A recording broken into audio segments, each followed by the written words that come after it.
Well, Ronnie, we're back again in the studio. Chargers Hoops TV. Much quieter weekend for me on the forefront after our big Melbourne trip the weekend prior. Just chilling out and relaxing and making plenty of money, non-taxable, thanks to our friends on the betting apps. Well, while you were kicking back, JB, I was running around basketball courts while the junior games were on. But we're here in studio now. Let's get this show started. And of course, gamble responsibly. This is Chargers Hoops TV.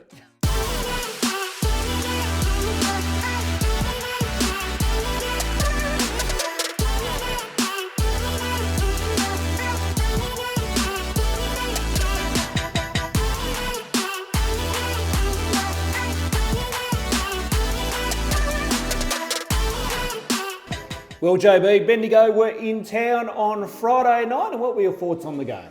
Honestly, Ronnie, I thought it was probably the best game for the women's team all season so far. A massive jump out in the first quarter, and they had a really solid lead. I believe it was 27-14 there at quarter time. Shots dropping left, right and centre. Chemistry right on point. Fitness right on point. Transition, and limited those key factors that we've had, which is second and third chance points and really easy turnovers. The girls really limiting those numbers, and again, a really strong start going up against a really quality Bendigo outfit, the likes of a Kelly Wilson, McKay and Wirrung as well. Really prominent players for them throughout the game.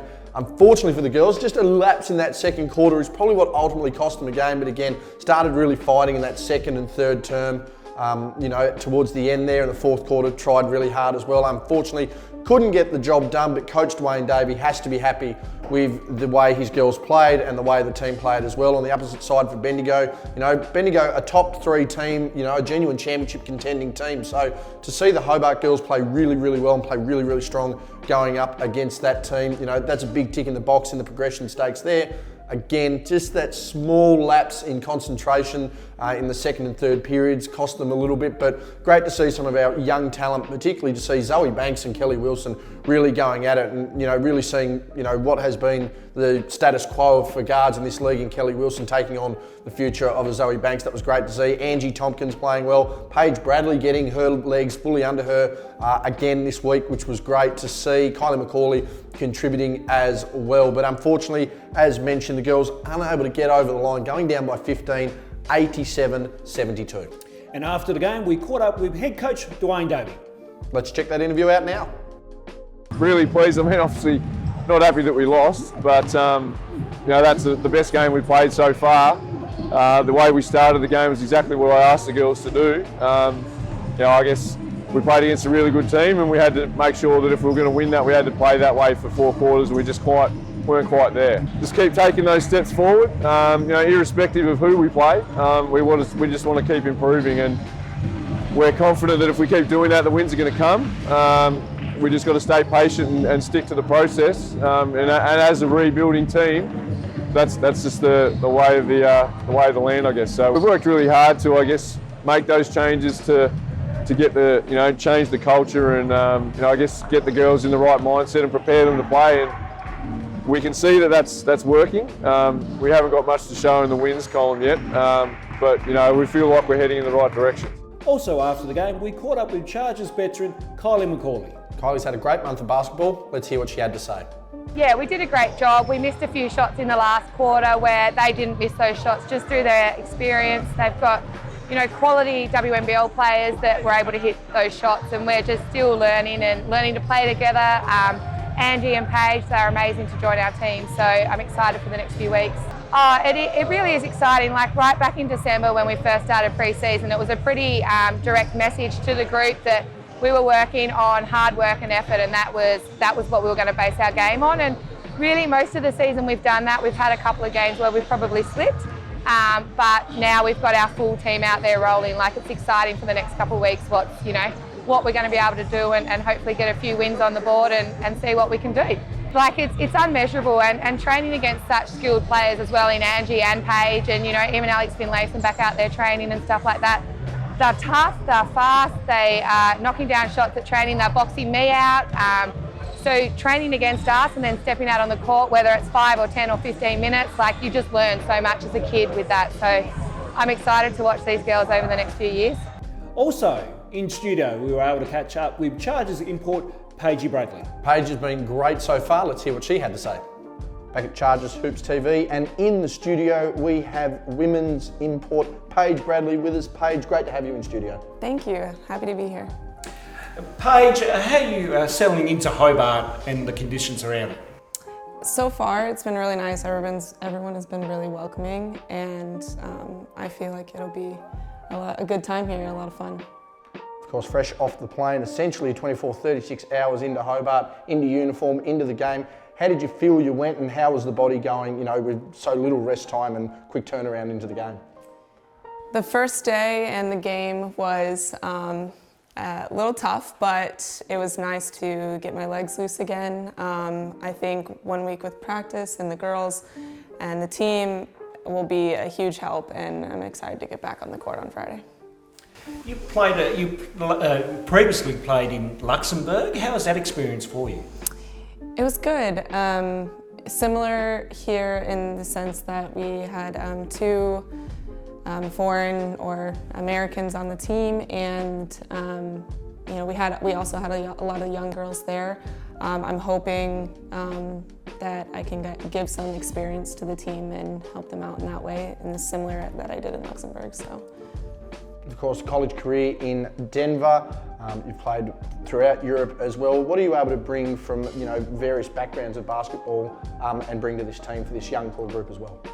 Yeah, I hope, as I said, just to bring some experience. You know, in college and in Germany and Luxembourg, I had different roles, whether it was playing more of a point guard or more of a scoring point guard, and I hope to combine those to help the team out here. And what was the exciting factor or the lure, I suppose, to come to Hobart and experience something totally new here?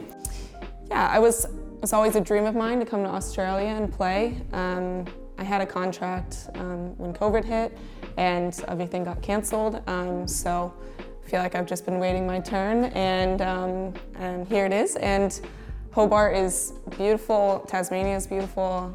I didn't expect this, but I'm excited to be here. You mentioned there in your game page, obviously a scoring point guard, the ability to distribute, but one key factor is you're very durable. Notice 39.7 minutes a game while in Europe. You know, how do you build that up, and are you looking forward to delivering big minutes for the Chargers as well? Definitely. I mean, I'd be happy to fill however they see fit.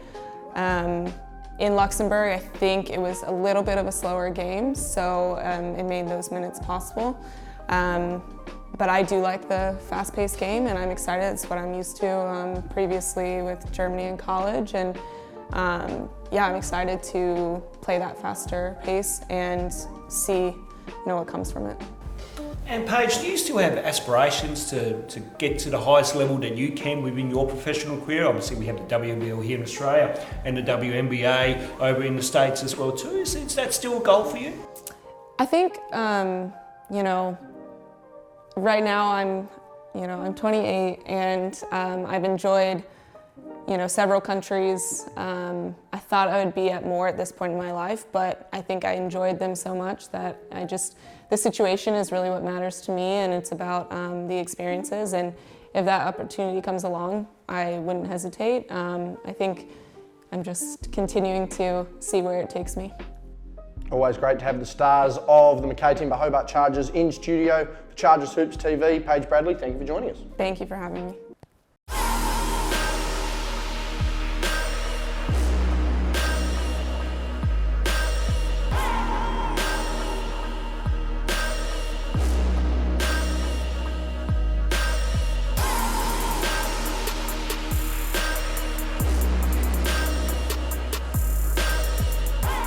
Made by nature, created by innovators, supplied by Mackay's, your home of Tasmanian timber.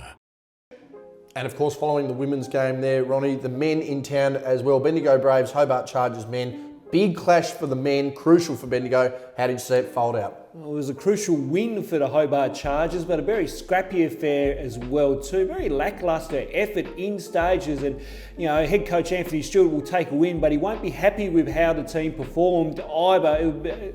It was scrappy from the word go. Bendigo, one of those teams which kind of scrap and you're down to their level. Hobart really couldn't open up the game when in saying that, neither team could really open up the game. It was very close throughout, and finally there was a little bit of leadway here and there. The game did start to flow, I think, a little bit in the third, and then the fourth it got a little bit back to that scrap, and it was certainly close throughout. Bendigo hit a crucial 3 down the stretch, which JB, I think you kind of write them off, and then somehow they come back, and here we go again, and deja vu from last week. But Hobart were able to hold on in the end and escape with that win. Ollie Angerstein, our player of the game, JB, he played a really good match, I thought. Also too, along with Harry Froling backing up from the week before, a bit more of a consistent 4 quarters rather than in the first half and then a bad second half. AJ Harris played well, Jack Stanwick chipped in quite well. I mean, when we look at it, they had 4 players in double figures, which was,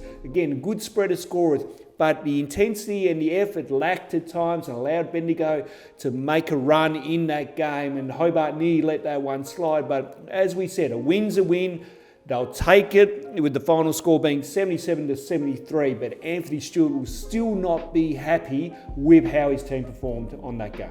And of course, speaking of big Harry Froling, Ronnie, Harry signing on with the Brisbane Bullets for the next NBL season. A huge signing for the Brisbane Bullets, but a huge for Harry Froling as well, not only for him, but the city of Brisbane, and really looking forward to Harry going back to one of his old clubs for the upcoming NBL season.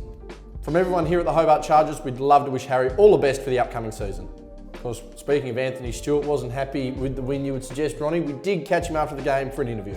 Let's have a look at that interview right now.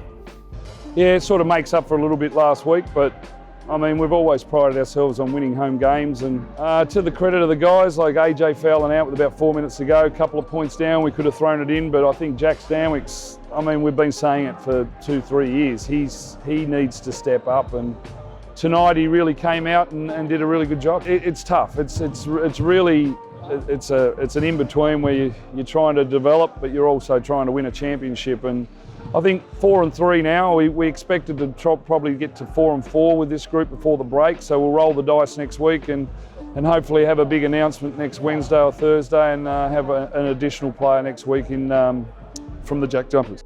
We also managed to catch up with up-and-coming star Jalen Howard. Jalen playing some big minutes so far this season. Everyone was pretty keen to take care of this team because they're a solid team, probably the most solid team we've played yet. I mean, everyone had the expectations of making up for that game with taking care of tonight, so that was what we had to do, and we did it. Definitely since AJ and Harry got here, we've been able to kind of settle a little bit and find each other a bit easier on the floor, especially now we can all train together. So yeah, I think we're just getting better every week, and every training sessions we're challenging each other, everyone's getting better. So a lot of support here, all the boxers do a great job of getting here every week, and yeah, we definitely feed off that a lot of times throughout the game.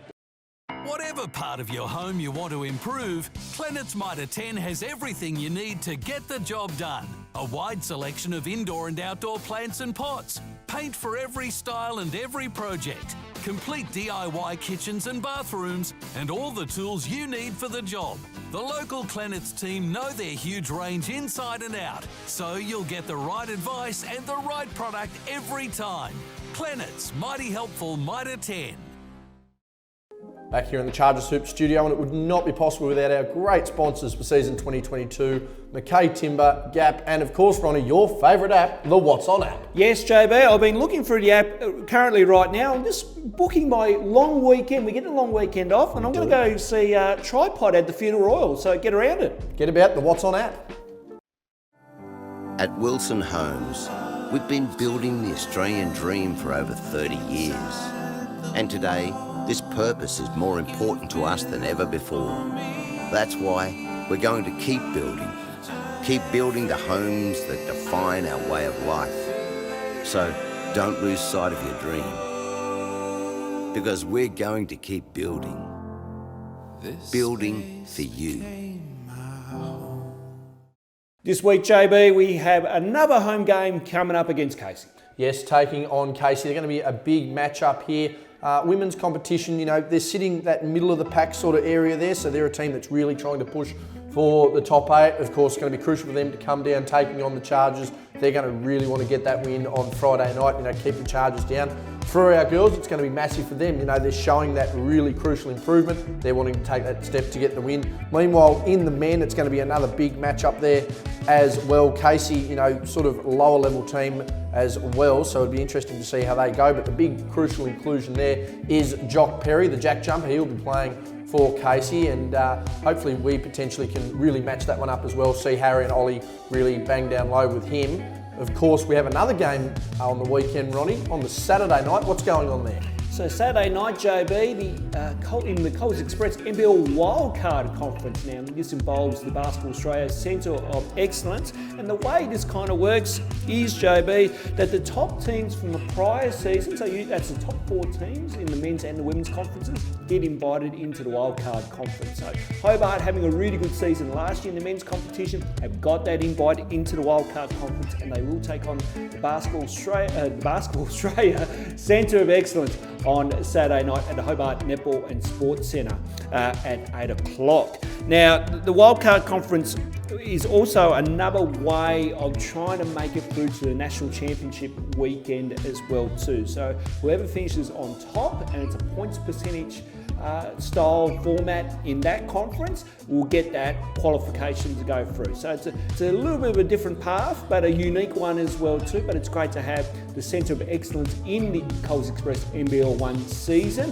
where we get to see some of the up-and-comers of the future. It's going to be a massive weekend of hoops, as it has been a massive show here on Chargers Hoops TV. Thank you once again for tuning in, and we'll catch you next time.